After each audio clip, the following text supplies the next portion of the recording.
I have a legacy of 60 years, right from 1965. మా grand father ఎమ్మెల్యేగా కానీ, మా ఫాదర్ మినిస్టర్గా కానీ, లేదా it's not a procedural this thing. అంటే మా ఫాదర్ ఉంటుండగా నేను పాలిటిక్స్లోకి వచ్చి నేనేదో ఎస్టాబ్లిష్ అయినటువంటి వ్యక్తిని కాదు. I was 16 when I lost my father.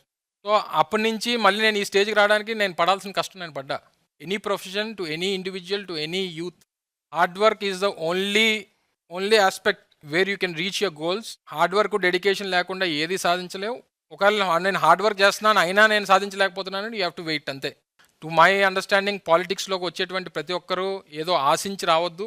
సొసైటీలో ఏదైనా మార్పు తీసుకురాగలుగుతాను, నేను వచ్చిన తర్వాత ఈ సిస్టంలో ఈ చేంజ్ తీసుకురాగలిగాను అనేటువంటి సాటిస్ఫాక్షన్ నీకు ఉంటే చాలు అనేటువంటిది నా అభిప్రాయం. యాజ్ అ మినిస్టర్గా నాకు అవకాశం ఇచ్చారు ముఖ్యమంత్రి గారు, మార్పు తీసుకురాగలిగాను, ఒక మార్క్ నేను వేసుకోగలిగాను అనేటువంటి చెప్పుకోగలుగుతాను. సో డెఫినెట్గా ఎవరు వచ్చినా, ఎవరు youth wants to come in to politics, work with integrity, hard work, dedication and have patience.